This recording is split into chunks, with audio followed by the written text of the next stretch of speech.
Kung ikaw naniniwala sa salita ng Diyos na magpapahinga naman lahat ng tao'y mayroong nakatakdang panahon na siya'y magpapahinga, kung siya'y tapat sa Diyos, pag dumating yon, ang ating maging paniniwala, sabi ng Biblia, ang isang maya hindi nahuhulog sa lupa, kung hindi lang pahintulot ng Ama sa langit. Lalo naman yung tao na naglilingkod sa Diyos, hindi ka mamamatay kung hindi ipinahihintulot ng Diyos. Pahintulot na ng Diyos yun. Kaya nga merong isang kapatid tayo na lumapit sa akin, Brother Eli, gusto ko ikang magdemanda bakit ka ako? Kasi ikaw yung nanay ko, meron siyang rayuma. Niresitahan ng doktor sa Malolos. Ang inireseta ba naman yung pain reliever, yung Celebrex. Pinainom yung nanay ko 3 times, 4 times a day. Ang ginawa ng nanay ko, 3 times, 4 times a day, umiinom para wag niyang maramdaman yung Naku, kakuyang Celebrex, napakasama niyan. Sisirain niya ng bato mo. Nung nakakaisang linggo na raw yung matanda, rayuma lang ha. Ang pinainom ba naman ng doktor sa Malolos ng Celebrex, sunod-sunod, magdadalawang linggo, nagkaroon ng kidney failure. Ayaw ngayong mag-function ng bato. Hindi na ngayon makagula pa yung matanda. Kasi mga doktor namang iba kasi na conventional doctor, bigay lang ng bigay ng gamot. Wala naman silang pakialam kung mamamatay ka Basta bigay ng bigay. Yun ang nangyari. Kaya sabi nung kapatid, gusto ko ikang idemanda yung doktor. Sabi ko sa kanya, wag na.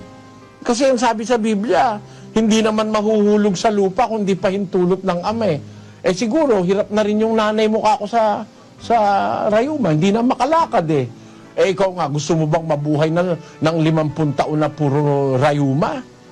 Kaya yung mga tao gusto mabuhay 1,000 taon. Kung meron ka rayuma 1,000 taon, ako hindi mo matitiis yun. Talagang yung kamatayan, pagpapahinga yan. Lalo na kung isang tao ay matuwid o gumagawa ng mabuti. Yan ay pagpapahinga. At pag ang isang taong matuwid ang namamatay, alam nyo nararamdaman ng Diyos. Kaya nga dapat yun din ang maramdaman natin Kaya lang, baliktad sa mga Katoliko Baliktad Huwag ka naman magagalit ang Katoliko. Sa Biblia, ang sabi sa 116:15, ganito po ang nakasulat. Mahalaga sa paningin ng Panginoon ang kamatayan ng kanyang mga banal. Maliwanag ito. Mahalaga sa Panginoon ang kamatayan ng kanyang mga banal. Kaya nung patayin si Juan Bautista, maaaring nalulungkot yung mga tao, pero sa Diyos, mahalaga yun. Sabi ng Biblia, mahalaga sa paningin ng Panginoon ang kamatayan ng kanyang mga banal. Kaluguran pa sa Diyos yung kamatayan ng kanyang banal Dito, pagkakasulat mahalaga Pero, alam nyo, ang Diyos pagka namamatay yung kanyang mga banal, yung kanyang mga anak, mahalaga sa Diyos yun. Yun basahin natin na Ezekiel 33:11. Sabihin mo sa kanila, buhay ako, sabi ng Panginoong Diyos. Wala akong kasayahan sa kamatayan ng masama. Sabi ng Diyos, wala akong kasayahan sa kamatayan ng masama. Ano ibig sabihin nun? Di pag ang mamamatay mabuti, natutuwa ang Diyos. Bakit? Pinagpahinga ka na niya Yun ang, tayo naman, pagka namamatay, nako, palaho na walang katigil-tigil. Kaya kung minsan masasabi ko, yung iba, kaano na lang kaplastika na lang para bang yung pagpapaimbabaw na lang na pag may nakakakita nag-iiyak. Pero nung yung kanyang tatay o nanay niya nahihirapan hindi man niya malingap merong ganon. Pero alam niyo mga kapatid, sa Iglesia ng Diyos, ang ating pananalig, kung ang taong namatay ay isang taong matuwid, mahalaga sa Diyos yung kamatayan niya, kaluguran ng Diyos yun. Dahil kumbaga sa graduation, graduate na siya. Ayan ni Apostol Pablo sa 2 Timoteo 4:6-7. Sapagkat ako'y iniaalay na at ang panahon ng aking pagpanaw ay dumating na. Nakipagbaka ako ng mabuting pakikipagbaka. Natapos ko na ang aking takbo. Iningatan ko ang pananampalataya. Buhat ngayon ay natataan sa akin ang putong nakatwiran na ibibigay sa akin ng Panginoon na tapat na hukom sa araw na yaon, at hindi lamang sa akin, kundi sa lahat din naman ng mga naghahangad sa kanyang pagpapakita. Ayun, maliwanag na nung si Apostol Pablo mamamatay, sabi niya, ako'y inyaalay na, ang panahon ng aking pagpanaw dumating na, mamatay na ako. Ibig sabihin ni Pablo, nakipagbaka ako ng mabuting pakikipagbaka. Natapos ko na aking takbo, iningatan ko ang pananampalataya. So yung kamatayan, graduation yun eh. Kumbaga sa nag-aral ka meron ka ng diploma pag namatay ka eh. Pinagpahinga ka na ng Diyos eh. Gaya nung sabi niya, buhat ngayon nakataan sa akin ang putong nakatwiran na ibibigay sa akin ng Panginoon na siyang tapat na hukom sa araw na yaon. Hindi lang sa akin, kundi sa lahat ng naghahangad ng kanyang pagpapakita. So, kumbaga sa graduation, pagka mag-graduate ka, nagpapalaho ka ng iyak. Yung mga kamag-anak mo ba, pag nag-graduate ka, nagpapalaho ng iyak. Pag nakatapos ka ng isang kurso, tuntua ka eh. Yung buhay parang kurso yan eh. Pag nakarating ka dun sa finish line, at dun sa finish line narating mong may pagtitiis, kumilala ka sa Diyos, di ka gumawa ng masama, di ka nang agrabyado ng kapwa mo tao. Hindi ka nangalon niya, hindi mo tinurotot ang asawa mo. Nagmahal ka sa iyong anak, minahal mo ang magulang mo. Nabuhay ka ng pagtalima at pagsamba kay Kristo. Hindi ka sumamba sa mga idolo, sa mga Diyos-Diyusan. Mamatay ka ngayon, para kang nakagraduate. Bino mong matiis mo lahat yung mga nagdaang. Halimbawa, nabuhay ka ng 70 anyos, 80 anyos. Napigilan mo sa buhay mo na hindi mo niloko asawa mo, hindi ka nagnakaw, hindi ka nandaya ng kapwa mo tao, sumunod ka sa Diyos, hindi ka lumuhod sa mga Diyos-Diyusan. Nakagawa kang may kabutihan sa lahat ng gustong ipagawa sa iyo ng Diyos. Namatay ka ngayon, graduate ka nun. Kumbaga, meron ka ng diploma, meron ka pang toga. Ganyan ang namamatay. Pag ang namamatay ay lingkod ng Diyos, mga kapatid. Kaya merong, yung isang kantang na anong araw ginawa ng kapatid na Perez, sabi ko, maganda yung kanta na yun. Ang buhay nating marupok, huwag ipagkait, kung ninanais ng Amang, kunin hanggang mapatid, nakangiti mong ialay, na may pag-ibig, panahon ng pagpanaw, walang hanggang ipapalit. Ayon. Ating awitin, galak ng puso, sa Diyos na ating Ama, paraisong ligaya. Kaligayahan ating ialay, ang buhay na papanaw, Ama, ay sumaiyo na. Ayan. Kung tayo ay maulila at lumuluha,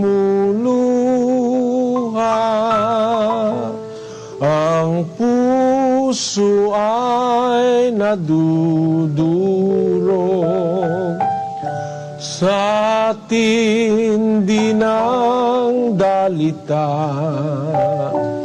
Huwag mawala ng pag-asa at may bathala na lilingap sa ating Amang lubhang darakila. Ating awitin, alak ng puso sa Diyos na ating Ama, paraisong ligaya, kaligayahan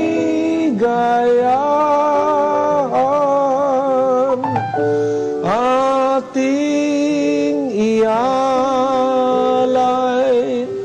ang buhay na papanaw, Ama, ay sumaiyo na. Wala ka namang magagawa eh. Kung gusto nang kunin ng Diyos yung ipinahiram na buhay sa'yo, hindi ka naman pwedeng tumutol. 32:39 ng Deuteronomio. Tingnan ninyo ngayon na ako, sa makatwid bagay ako nga at walang Diyos sa akin. Ako'y pumapatay at ako ang bumubuhay. Ako'y sumusugat at ako'y nagpapagaling at walang makaliligtas sa aking kamay. Yan ang garantiyang may Diyos eh. Walang makakaligtas sa kamay ko. Maniwala ka't hindi, pati ateista namamatay eh. Ako'y bumubuhay, ako'y pumapatay. Ako'y sumusugat, sabi ng Diyos, ako'y nagpapagaling. Walang makaliligtas sa aking mga kamay. Kaya hindi tayo pwedeng magmalaki sa Diyos eh. Dadating at dadating yung araw na tayo mamamatay. Pero bago dumating yon, may atas ang Biblia sa atin, may atas. Samantalang tayo may pagkakataon, gumawa tayo ng mabuti sa lahat ng mga tao, lalo na sa kasambahay ng pananampalataya. Kasi po, hindi lahat ng pagkakataon ay maigagawa natin ng mabuti ang ating mga sarili. Merong pagkakataon na hindi ka na po pwede, hindi ka na makakilos, hindi ka na halos makapagsalita. Darating po kasi yon sa buhay ng tao. Huwag nating pag-alinlangan ng darating yon. Kaya kailangan habang may buhay pa tayo, meron pa tayong lakas, gumawa tayo nung ipinagagawa ng Diyos. Meron kasi tayong tungkulin, kaya tayo nilikha ng Diyos dun sa 12 ng Ecclesiastes, Kapitulo 13 hanggang 14. Ito ang wakas ng bagay. Lahat ay narinig. Ikaw ay matakot sa Diyos at sundin mo ang kanyang mga utos, sapagkat ito ang buong katungkulan ng tao. Ayon, ito ang buong katungkulan ng tao. Bakit? Tuloy. Sapagkat dadalhin ng Diyos ang bawat gawa sa kahatulan, pati ng bawat kubling bagay, maging ito'y mabuti o maging ito'y masama. Ayon, napakaliwanag, mayroong paghuhukom. Dadalhin ng Diyos ang bawat gawa sa kahatulan. May paghatol po eh. Kaya kailangan habang nabubuhay ka at bago ka mamatay, gumawa ka na nung ipinagagawa ng Diyos. Kasi hahatulan ka eh. Wala namang makakatakas dun eh. Pakinggan nyo sa 9:27 ng Ebreo. At kung paanong itinakda sa mga tao ang mamatay na minsan, at pagkatapos nito ay ang paghuhukom. Ayan, pagkatapos ng kamatayan, meron pa tayong hinaharap. Ang pagkatapos ay ang paghuhukom. Huhukuman tayo ng Diyos, mga kababayan, mga kapatid. At kung tayo gusto nating maligtas at makarating sa Diyos sa langit, samantalang tayo nabubuhay, gumawa tayo ng mabuti, sabi ni San Pablo. Sabi naman ng Ecclesiastes, ito ang wakas ng bagay, lahat ay narinig, matakot ka sa Diyos, sundin mo ang kanyang mga utos. Yung utos po ng Diyos, yun nga yung mabuting gagawin natin eh. Sapagkat ito ang wika, ang buong katungkulan ng tao. Yung utos ng Diyos, ang mabuti na ating dapat gawin. 7:12 ng Roma. Kaya nga ang kautusan ay banal, at ang utos ay banal at matuwid at mabuti. Yung utos po yun ang mabuti. Kaya tayo ginawa ng Diyos para gumawa tayo ng mabuti. Kaya tayo nilikha para gumawa tayo ng mabuti samantalang may buhay at pagkakataon. Ito ang buong katungkulan ng tao, sabi ng Ecclesiastes. Bakit? Kasi dadalhin ng Diyos ang gawa sa kahatulan. Pag ang ginawa mo, puro kasamaan, mapapahama ka, mapupunta ka sa impyerno. Pero yung gumagawa ng mabuti at nagtitiis sa paggawa ng mabuti, ang pangako po ng Diyos doon sa Roma Kapitulo 2, versikulo 7, Sa mga nagsisipagtiyaga sa mabubuting gawa sa paghanap ng kaluwalhatian at puri at ng di pagkasira ay ang buhay na walang hanggan. 8. Datapwat ang sa mga palaaway at mga hindi nagsisitalima sa katotohanan, kundi bagkus nagsisisunod sa kalikuan ay ang kagalitan at kapuotan. Kapighatian at kahapisan ang sa bawat kaluluwa ng tao na gumagawa ng masama, ng Hudyo una-una at gayon din ng Griego. Datapwat kaluwalhatian at karangalan at kapayapaan ang sa bawat taong gumagawa ng mabuti, sa Hudyo ang una-una at gayon din sa Griego. Ayan. Pinakikita po rito ni San Pablo ang dalawang kahahantungan ng tao. Ang sabi niya doon sa 7, sa nagsisipagtiyaga sa mabubuting gawa, sa paghanap ng kaluwalhatian at puri at nandi pagkasira, ay ang buhay na walang hanggan. Meron po nakareserba ang buhay na walang hanggan eh. Mamatay ka man, may pag-asa kang mabubuhay kang walang hanggan. Doon sa nagsisipagtiyaga ng mabuti. Pero sa mga taong hindi nagtitiyagang gumawa ng mabuti, mga palaaway, ayaw tumalima sa katotohanan, bagkos nagsisisunod sa kalikuan ay kagalitan at kapuotan, kapighatian at kahapisan sa bawat kaluluwa ng taong gumagawa ng masama. Datapwat kaluwalhatian at karangalan at kapayapaan sa bawat taong gumagawa ng mabuti. 5:28-29 ng Juan. Huwag ninyong ipanggilalas ito, sapagkat dumarating ang oras na ang lahat ng nangasalibingan ay makaririnig ng kanyang tinig, at magsisilabas ang mga nagsigawa ng mabuti ay sa pagkabuhay na mag-uli sa buhay, at ang mga nagsigawa ng masama ay sa pagkabuhay na mag-uli sa paghatol. Ayun, dalawa po ang destino ng tao, mga kababayan. Sabi ng Panginoong Hesukristo, huwag niyong ipanggilalas ito, huwag kayong mawala ng pagpaniniwala. Darating ang oras, lahat ng nasa libingan makakarinig ng kanyang tinig. Lalabas ang gumawa ng mabuti sa pagkabuhay na maguli sa buhay. At ang nagsigawa ng masama sa pagkabuhay na maguli sa parusa o sa paghatol. Kaya po dalawa ang destino ng tao eh. Dahil dito, dapat bago pa tayo mamatay, magsikhay na tayo sa paggawa ng kabutihang itinuturo ng Diyos. At yung kabutihan, yun po yung kanyang utos. Ang kautusan ay banal, matuwid at mabuti. Susunod tayo sa utos. Yung utos, ang pagsunod sa utos, ang buong katungkulan ng tao. Bakit? Dadalhin ng Diyos ang tao sa kahatulan eh.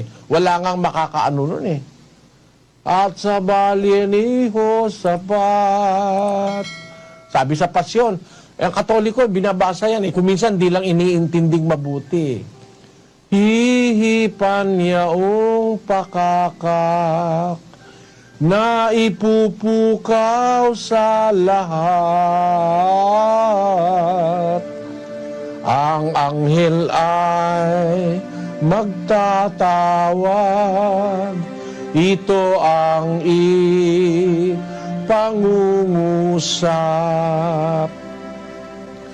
Bangon kayo, mga patay, magsidulog kayong tunay sa mataas na hukuman, nyaong sumakop sa tanan, haring makapangyarihan. Ayan, nasa pasyon po yan. Binabasa yan pag Abril eh. O kaya Marso. Ganun. Pag mahal na araw. Ang tao pa lang ng patay, sabi sa pasyon, bangon kayo mga patay, magsidulog kayong tunay sa mataas na hukuman. Diyan naghuhukuman ng tao eh. Kaya nga kailangan matakot ka eh. Pag puro kasamaan ng ginawa mo, pagdating ng paghuhukom katakot-takot na hirap yung nararanasan mo sa impyerno. Samantalang Gumawa ka ng mabuti, mabubuhay ka naman ng walang hanggang buhay sa piling ng Ama. Kaya habang naririto pa tayo sa lupa, sabi rin ng pasyon yun. Samantalang may oras pa, ay maglaan kang maaga. Kung gumabit, dumilim na, ay lalong maghihirap ka. Gumaway nga pa. Ayun. Kaya sabi, samantalang may oras pa, yun ang sinasabi sa Biblia. Kasi ang pasyon po, yung ibang bahagi diyan kinuha sa Biblia ni Padre Mariano Pilapil. Ginawang parang patula, nilapatan naman ng musika. Ayan, yan ngayon ang napapagkatuwa ang basahin pag mahal na araw ng Katoliko. Pero binabasa lang yan, hindi naman iniintindi. May mga Katoliko nga, hindi naniniwalang mabubuhay siya uli. Samantalang kung iniisip mo nasa pasyon, samantalang may oras pa, maglaan kang maaga. Kung gumabit dumilim na, lalo maghihirap ka, gumaway nga pa. Lalo na kung namatay ka na. Bakit? Walang magagawang tunay ang namatay mong katawan. Palibhasa'y lupa lamang, sa abang-aba mo naman. Kung ika'y walang sinimpan, samantalang may hininga, at ika'y na bubuhay pa. Baka akala ng mga kapitbahay si Mana Santa na. Pagpaumanin niyo po. Binabasa ko lang yung pasyon para patunayan sa inyo na ito talaga nasa Biblia, ito pinaniniwalaan ito ng mga matatandang Katoliko. Kaya lang hindi itinuturo sa kanila. Samantalang may hininga, at ika'y na bubuhay pa, ay maglaan kang maaga. Sukat mong ikaginhawa ng gamit mo na. Ayun. Samantalang may oras pa pala dapat Yun yung sinasabi sa Biblia, samantalang tayo may pagkakataon, gagawa na tayo nung ipinagagawa ng Diyos na kabutihan kasi dadating ang oras, mawawalan ka na ng panahon mamamatay ka.